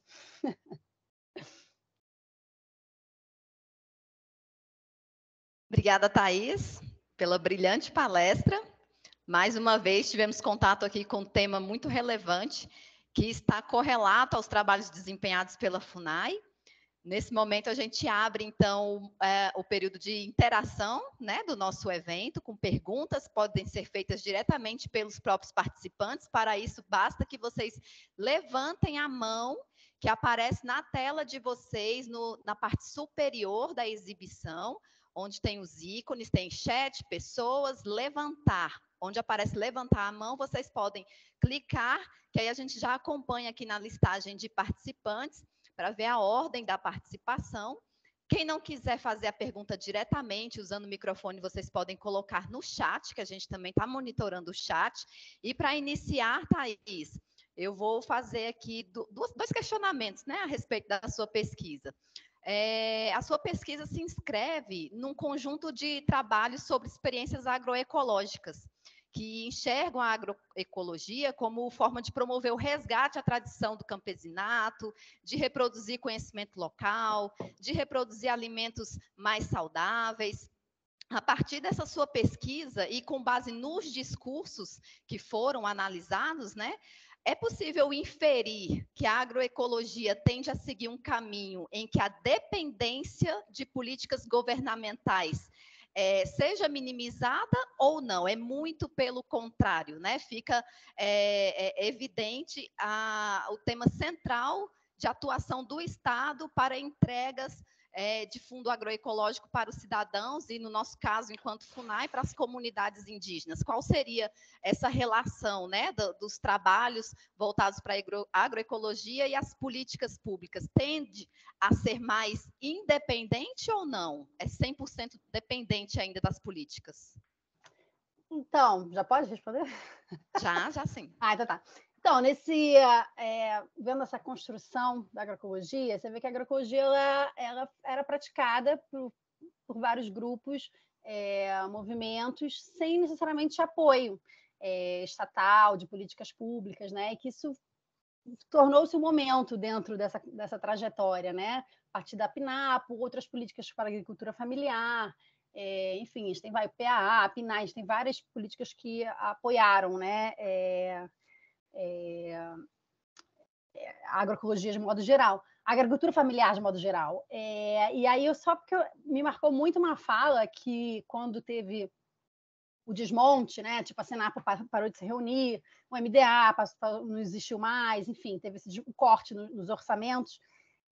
Uma agricultora falou: a gente sempre fez agroecologia sem precisar, sem apoio, né? E agora, claro, muito melhor se tiver apoio, né? Se tiver política pública que estimule, que gere renda, que garanta a compra, enfim, mas a gente sempre fez, a gente vai continuar. E eu senti isso, né? Acho que nas conclusões eu coloco um pouco isso, assim, de como seria um momento, com o desmonte das políticas, seria um momento de voltar às ilhas, ao arquipélago, né, da agroecologia, já que você não tem mais esse continente consolidado, né, com políticas públicas, enfim.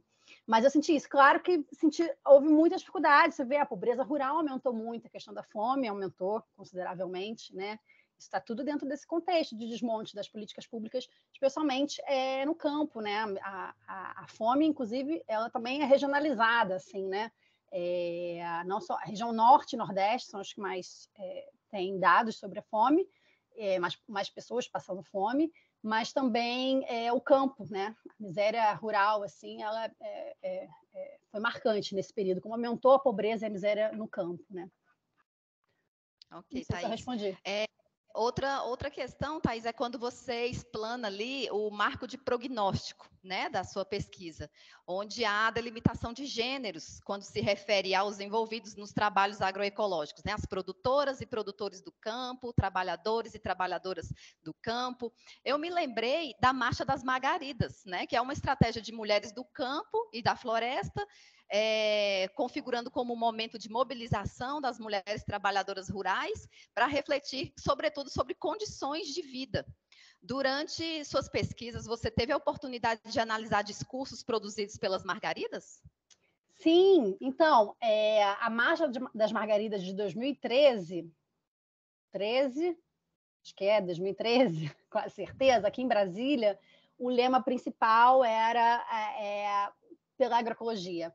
E aí elas fizeram uma carta política do encontro delas aqui, entregaram na época para a Dilma foi presencialmente no final do evento, e um dos pontos de pauta das Margaridas era ter uma política pública nacional de agroecologia. Então, as Margaridas, assim, elas foram fundamentais para a consolidação dessa política pública de agroecologia, né? E eu também, essa coisa de ver o que mobiliza, né, as pessoas. A Margarida, ela foi uma liderança, né, rural que foi assassinada, e ela, né, por isso o nome, né, a Margarida, como um emblema, né, o nome do movimento, e ver como assim os mártires, né, da luta, né, o luto como o luto mobiliza pela luta, né, a gente vê isso, é muito comum, o luto mobilizar, né. A gente vê até nosso companheiro, né, o Bruno, né, esse assassinato brutal, né, do Dom e do Bruno, como que isso mobilizou a gente, né? Não que a gente não tivesse assim indignado com várias coisas que estavam acontecendo na política indigenista e ambiental, mas quando você tem a morte de um companheiro, né, quase que morre um tanto de todos nós, né? Então, como isso mobilizou, né? Teve o movimento pela greve, que a gente conseguiu várias demandas, enfim, ainda está aí lutando pelo plano de carreira.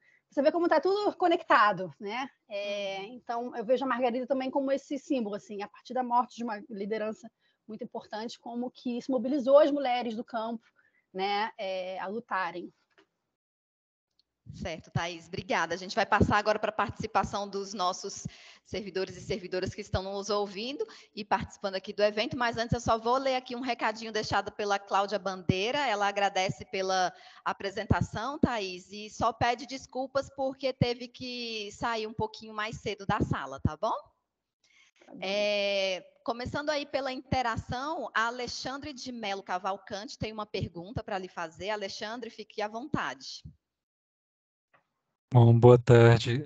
Primeiro, Thaís, parabéns aí pela pesquisa, muito relevante. Espero que aí no segmento, né, você vai analisar agora o discurso do agronegócio, que seja um bom trabalho também. Esse trabalho que você apresentou é excelente.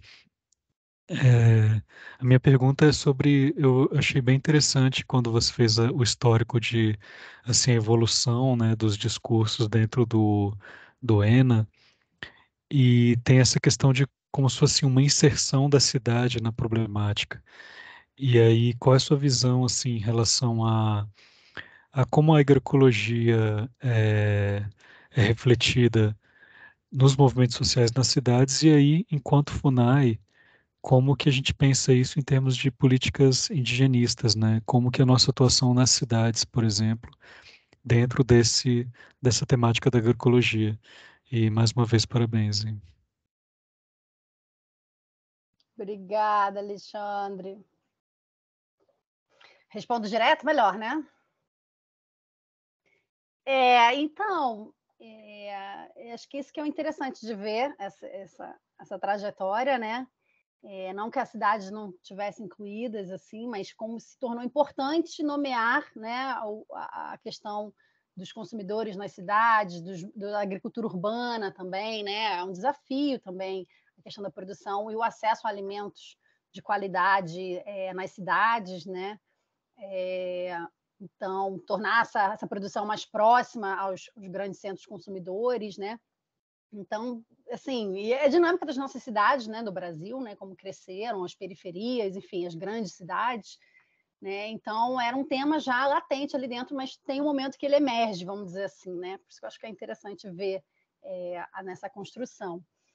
E pensando assim, na verdade, quando você falou de pensar a gente como FUNAI, refletir a nossa atuação na cidade, primeiro me veio, né, você falou em relação à agroecologia, mas primeiro me veio assim, é um desafio que a gente tem de conseguir comunicar com um público que não só da cidade, né, da cidade, eu digo, mas com esse público que não acompanha a agenda ambiental, a agenda indígena, indigenista, né? Como a gente tem alguns eventos que ajudam a gente a se aprofundar, já cresceu muito, como a gente tem parceiros, vamos dizer assim, da luta indígena e indigenista nas cidades, em lugares que a gente nem imaginaria, né, na própria mídia, né, assim, jornalistas, mídia convencional e não também a mais alternativa, né, como isso já mudou muito, já até de uns anos para cá, né, acho que a gente pode ver isso no caso do Bruno Dudon, foi bem emblemático também, mas Yanomami, enfim, mas já de um tempo para cá, eu fiquei pensando mais nisso, assim, que é um desafio,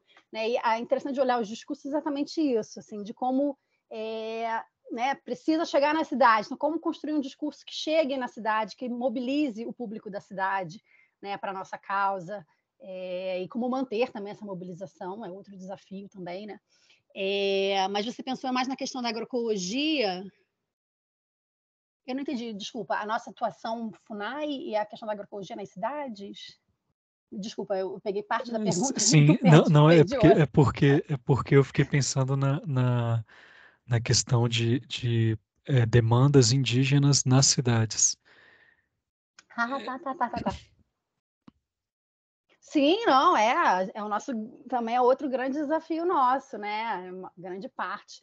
Aí, outra observação, né? Às vezes a gente até evita dizer, mas grande parte, né, da população indígena habita cidades, as bordas de cidades, né? A gente evita dizer, eu digo assim, pensando nessa coisa do discurso, se a gente quer conquistar mais apoiadores e sofrer menos ofensivas, né? Se a gente falar que os índios estão na cidade, você dá um argumento para questionar as terras indígenas, por exemplo, né? Pensando nesse mundo do discurso. Né? Então, na verdade, a gente evita dizer isso, né? Mas é a grande realidade, né? Que é atender, porque, né, vai em busca de serviços básicos, né? De saúde, de educação. A gente sabe que isso é um desafio para toda a população brasileira, imagina para os indígenas, né? Né, de ter acesso a isso de qualidade. Então, vai em busca das cidades, dos grandes centros, fica numa situação extremamente precária, vulnerabilizada, né? Enfim, não sei se eu respondi. Obrigada, Alexandre. A próxima pessoa a direcionar uma pergunta para a Thaís, a Oen do Planalto. Vamos lá, Oen. Olá, boa tarde. Parabéns, Thaís. Eu sou agrônomo, sou formado na Universidade de Brasília, gostei muito da palestra e me impressionou a questão dos dados históricos dessa questão fundiária que você colocou, assim, não só fundiária, da produção, do sistema de produção. E assim, aí a minha pergunta é se você, no seu trabalho, está assim, como é que está esse material do histórico dessa que eu chamo de conflito fundiário, que é do problema da forma de desenvolvimento do fundiário, tanto na parte de agroecologia como reforma agrária, etc.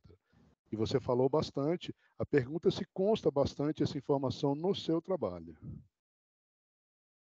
Acho que vale ler, sim, Auen. Obrigada, primeiro, por participar e pela pergunta.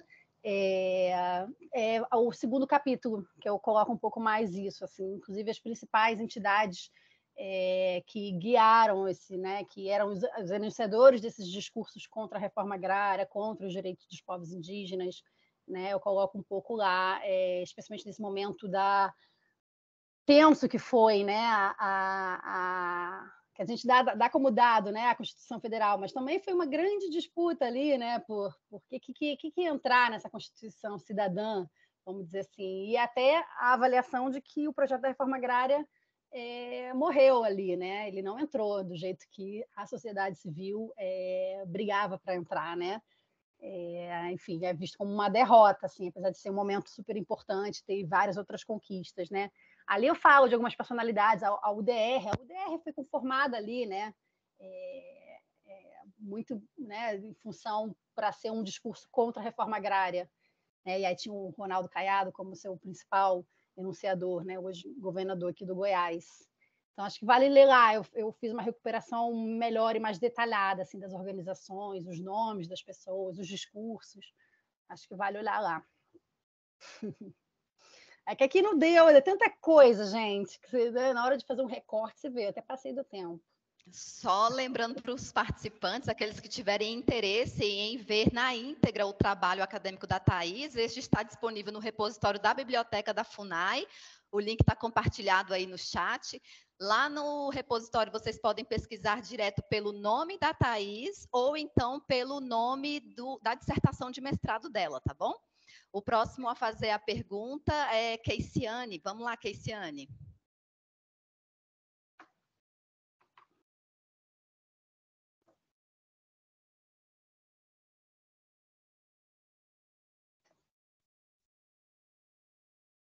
Keiciane, verifica se o seu microfone está ok. Só aproveitar, tá no repositório, eu estou à disposição também, tá, gente? Para trocar. Oi, tá ouvindo? Alô? Sim. Certinho. Tá. Desculpa, eu estava falando sem ter ligado, perdão. Então, cumprimentar primeiro, né, a Thaís pela apresentação, e eu queria que ela comentasse rapidamente, assim, embora não tenha sido o principal escopo, né, da dissertação, mas a situação que a gente vivencia, assim, mais de forma mais latente, né, no Mato Grosso do Sul, e o que domina, né, as conversas aqui com o Leosmar, Terena, né, com o próprio Mário Ney, que a Thaís citou, e outros expoentes aqui que a gente tem do movimento agroecológico na região, né, é justamente a apropriação do discurso da agroecologia por essa agricultura, vamos chamar assim, agricultura orgânica empresarial, né, capitalizada e tal, que pode se revestir em várias nomenclaturas, né? Eu acho que ano passado teve um evento que teve apoio até da FUNAI, que chamava Jornada da Agricultura Saudável e tal, mas era essa agricultura sustentável, mas empresarial, né? Vamos falar assim. E aqui no Mato Grosso do Sul, a gente vive essa realidade, né, de já há alguns anos, ver políticas públicas sendo estruturadas para o financiamento, né, e para o apoio desse mercado, né? Então, os indígenas dificilmente se enquadram nessas políticas, né, de produção orgânica, porque, enfim, são terras indígenas confinadas, cercadas por latifúndios que fazem uso muito intensivo de agrotóxico, enfim, e as políticas vêm sendo desenhadas, né, quando eu falo políticas, principalmente de financiamento, né, e de acesso a mercados, privilegiando, né, aqui, por exemplo, no Mato Grosso do Sul, a gente tem, né, uma grande cadeia, né, da pecuária orgânica, que é uma pecuária multimilionária para exportação, enfim, aí existem muitas políticas públicas, muitas fontes de fomento, de apoio para esse mercado, né, altamente capitalizado e empresarial, e que não corresponde né, enfim, aos fazeres agroecológicos, né, das comunidades indígenas. Então, eu queria que você comentasse isso, assim, esse descompasso entre um pouco o que está nas políticas nacionais e o próprio movimento, né, os movimentos sociais em agroecologia, e o que está nas políticas estaduais, né, ou nos municípios, principalmente nessas fronteiras agrícolas, como é o caso do Mato Grosso do Sul. Keiciane, perfeito. Obrigada aí por participar, pela pergunta. É exatamente isso, Mato Grosso do Sul, né? Você vê isso bem explícito, né? Cada vez mais entidades do agronegócio se apropriando, né, desse discurso de que é agricultura sustentável, que foi encontro de agricultura sustentável esse que teve aqui foi até aqui em Brasília, se eu não me engano. Já não estava participando muito das agendas CGEtno, mas fiquei de observadora, né? E é exatamente isso, você vê grupos que originalmente não praticavam a agroecologia a partir dos seus princípios, fundamentos, mas que veem uma oportunidade de se apropriarem desses conceitos, né, para poder continuarem como hegemônicos, vamos dizer assim, né? Então, se eles não surfam a onda de que são ecológicos, de que são verdes, de que tem certificação, que tem bem-estar animal, enfim, se não vai pegando, né, todos esses selos, vamos dizer assim, verdes, vai ficando para trás, né? Então, acho que essa análise da disputa de discurso é justamente para chamar atenção quanto a isso, né? Do que primeiro dizer que realmente é inevitável, vai estar sempre em disputa, não tem como, mas a gente ficar mais atento, entendeu? De como estratégias de se apropriar, né? E de deturpar, no caso de se apropriar, mas deturpando o sentido original, né? Do que foi construído ali como um movimento agroecológico, né? Enfim, é por isso que eu tinha chamado a atenção quando eu ia fazer a tese de doutorado, era esses 3 temas, dos orgânicos, que é bem isso, né? A gente, orgânico, que massa, que ótimo e tal, mas você vai ver, são super limitado muito, né? A grandes empresas que têm acesso a muita tecnologia, bioinsumos, né? Que são tecnologias caras. E a briga é exatamente essa, que se torne mais acessível, que se consiga se produzir esses bioinsumos mais locais, pela agricultura familiar, né, que seja estimulado, né, nos territórios, e não seja uma coisa de uma empresa grande que, assim como produz veneno e semente transgênica, produz também bioinsumos, né? E aí usa na cana, no grande monocultivo, né, mas não vê ali a prática até, às vezes, ancestral, né, que uma comunidade indígena que uma agricultura familiar está desenvolvendo, ou então até vê e se apropria também, né? Então, para a gente ficar mais atento a isso mesmo. Acho que é exatamente perfeito o que você colocou, assim. E isso me chamou muita atenção nesse momento que ficou muito em conflito, vamos dizer assim, né? Acho que sempre existiu disputa, né, desses sentidos, mas especialmente nessa questão do campo, assim, o próprio agronegócio tem momento que eles dizem que são eles que garantem a segurança alimentar. Então, o conceito de segurança alimentar também em disputa, né? Quem é que garante segurança alimentar? A agricultura familiar ou é o agronegócio, né?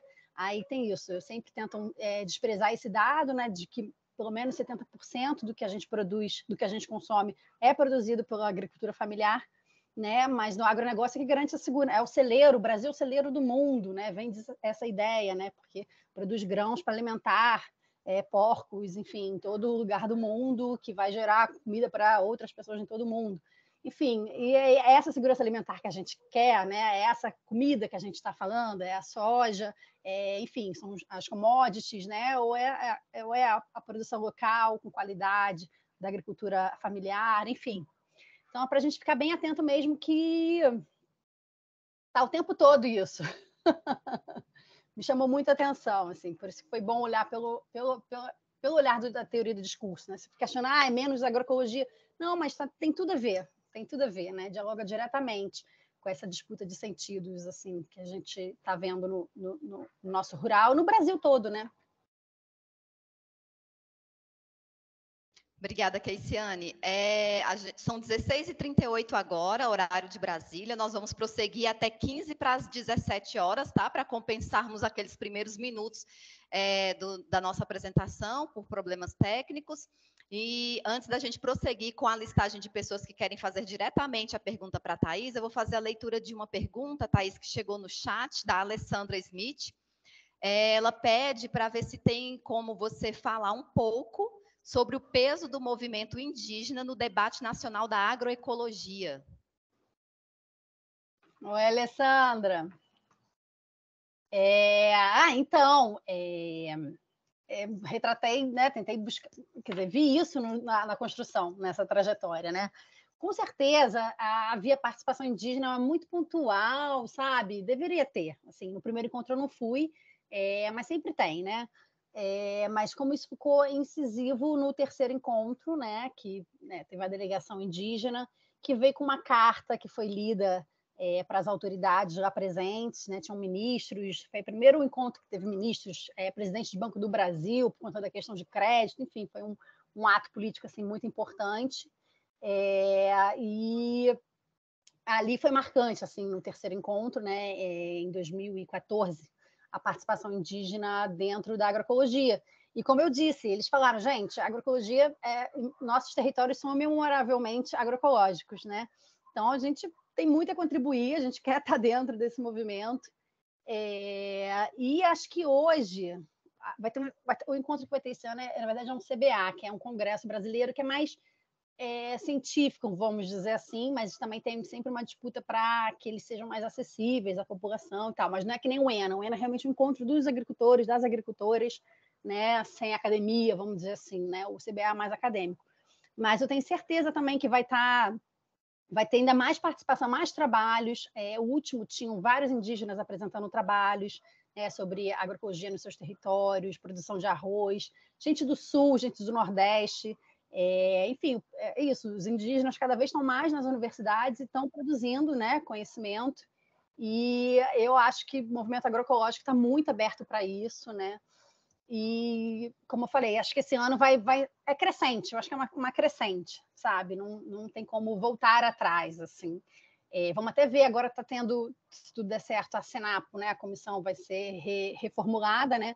E como é que vai ser isso, né? Para garantir que tenha a participação da FUNAI, dos povos indígenas, porque é a participação direta ali no debate sobre as políticas públicas, né? Para a agroecologia. Então, é fundamental ter a participação direta, assim, deles, nesse espaço também, além, né, claro, do que eles já estão fazendo nos territórios, mas também tem essa participação mais política aqui em Brasília, assim.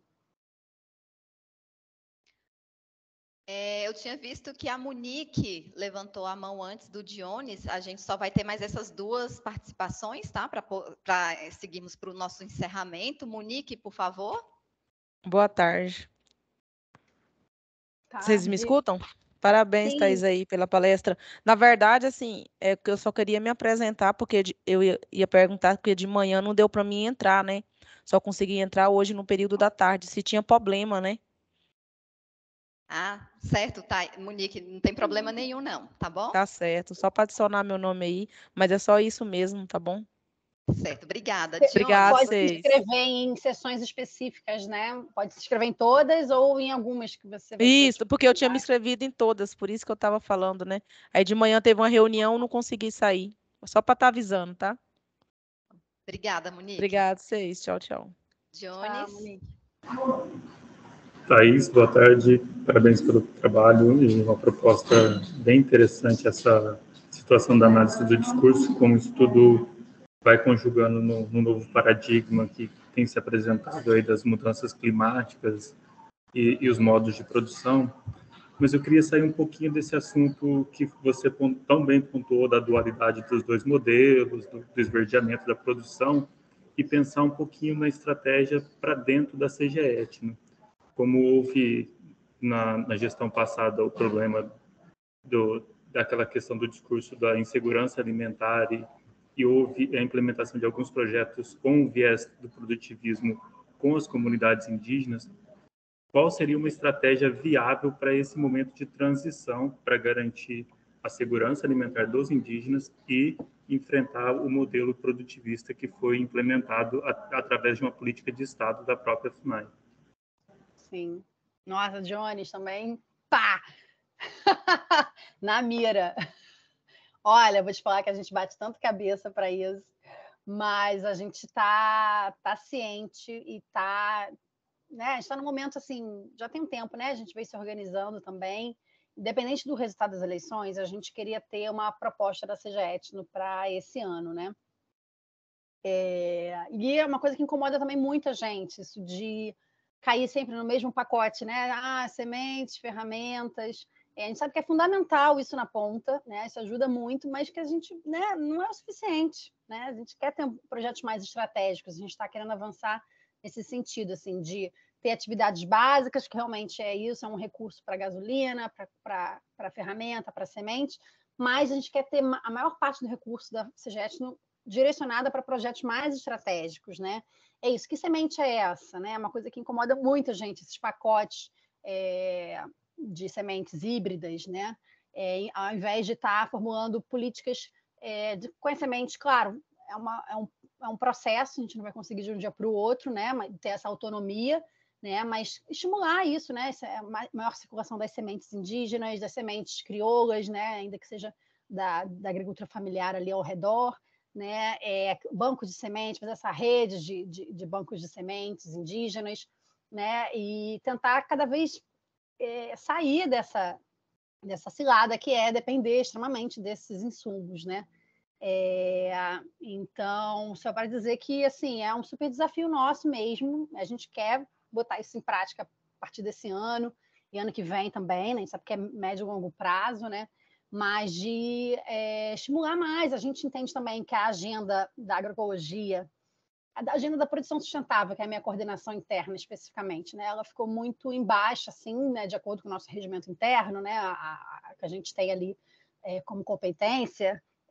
Ficou muito focada na questão da transição dos ilícitos, que é muito importante, né? A gente tem várias iniciativas também que, enfim, acho que até a FUNAI poderia debater mais, né? Por exemplo, o caso dos parecis, enfim, o pessoal lá no Sul, mas tem transições muito interessantes que aconteceram, né? Realmente o pessoal, era a questão do arrendamento, era a questão da semente transgênica, e agora não é mais, é a produção dos índios, é a semente convencional, não é ainda uma semente, vamos dizer assim, bom, enfim, é soja, né? Também difícil ter a semente para mercado, assim, né?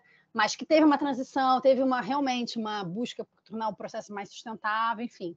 Mas não vou nem falar desses casos, entendeu? Porque a gente acaba que isso, na gestão passada, isso era meio que a vitrine, né? E a gente sabe que tem muitas outras realidades e que a gente tem que apoiar, inclusive as outras iniciativas que não são, que não ficam visibilizadas, assim, né? Que não são as vitrines. Então é o nosso desafio mesmo como CGE Etno daqui para frente, assim. De retomar, por exemplo, essa rede de agroecologia, né? A gente teve nesse encontro que teve em Sergipe várias lideranças, muito jovens, muito interessante ver a juventude na agroecologia, assim, né? Isso que eu falei, apresentando o trabalho, né? Fazendo a produção na sua aldeia, levando o trabalho científico, fazendo mestrado, sabe? Levando os professores de universidade, de institutos técnicos para dentro da aldeia, para ver como é que sabe? Então, a gente tem uma rede muito rica que a gente não pode deixar desmobilizada, sabe? Então, a gente está com boas perspectivas que esse ano vai conseguir retomar um tanto desse trabalho, sabe? É o nosso grande desafio mesmo, Jones. Obrigada, Dionis. Obrigada, Thaís. Para a gente encerrar aqui, eu vou só ler o comentário da Carla Cecília. Ela aparentemente tinha uma pergunta também, Thaís, mas ela foi contemplada pela resposta que foi dada ao questionamento da Keiciane, né? No entanto, ela deixou um comentário. Aqui no Mato Grosso do Sul, o discurso é de que os indígenas são preguiçosos, quando, na verdade, são povos que resistem aos ataques, discriminação, abandono, cerceamento de direitos, enfim, cercados de práticas políticas que não os favorecem em nenhum tipo de política de incentivo à agricultura tradicional. Os servidores que trabalham nas pontas, né, eles têm esse contato próximo com o que ocorre com as comunidades indígenas e, de certa forma, tem o seu local de fala, né, para trazer esses comentários. E que, de fato, em cima dessas realidades é que a FUNAI precisa atuar também, né, para garantir esses espaços aos próprios indígenas, seja no âmbito das políticas públicas voltadas para a agroecologia ou não, né, da própria autonomia indígena para se organizar socialmente e, com base nisso, propor seus próprios projetos de agroecologia. Aqui a gente tem, no momento, 52 participantes na sala. Se nós tivermos chefias imediatas aqui presentes, a CODEP já deixa aqui o seu agradecimento pelo apoio que as chefias imediatas têm dado à participação dos servidores em ações de capacitação, sejam elas no formato presencial ou à distância. É muito desafiador desenvolver um ecossistema de aprendizagem no contexto do trabalho, que é este caso aqui, né? A gente está no momento de aprendizagem em meio ao momento que a gente deveria estar ali mexendo no SEI, instruindo alguma demanda, E a gente sabe que é possível, sim, embora seja desafiador, criarmos esse ecossistema de aprendizagem, desde que a gente sempre conte com o apoio das chefias imediatas, né? No sentido de incentivar a participação do servidor, ter compreensão de que naquele momento é o desenvolvimento do servidor. Se surgir demanda de trabalho, deixe para um momentinho depois ali, mas garanta essa participação íntegra, né, plena do servidor nas ações de desenvolvimento. Por isso, deixamos aqui o nosso obrigado e vocês estão conosco nesse desafio aí de termos cada vez mais esse ambiente de aprendizagem no contexto do trabalho. Por fim, Thaís, muito obrigada pela participação. Deixo a dica aqui, Thaís, para você depois dar uma checada ali nos comentários, que tem muitos elogios direcionados para você. Dá Obrigada. para ver depois? Eu consigo ver depois? Você pode ficar até o finalzinho aí da sala, tá bom? E parabéns pela sua didática, tem uma linguagem muito clara, bastante objetiva também, tranquila, né? Isso favorece também na nossa apreensão aqui dos conteúdos. E no mais, amanhã a gente estaremos de volta, né, com outras 2 palestras, uma no período da manhã e uma no período da tarde. Pela manhã a gente vai contar com a participação da palestrante Andressa dos Santos Alves, no período da tarde com a Silvia Clímaco Matos, e os servidores que se inscreveram para as palestras de amanhã, nós os aguardamos. Tenham todos uma ótima tarde. Vamos permanecer aqui na sala, a equipe da CODEP e a Thaís. Os demais, sintam-se à vontade para deslogar. E lembrando que o trabalho da Thaís está no repositório da Biblioteca da FUNAI. O link foi amplamente compartilhado aí no chat. Qualquer dúvida também, vocês podem entrar em contato conosco. Todas as palestras estão sendo gravadas, serão posteriormente colocadas no canal do Centro de Formação em Política Indigenista no YouTube, acompanhado do link das apresentações e também da dissertação ou tese, tá bom? Uma boa tarde, pessoal. Muito obrigada. Valeu, pessoal.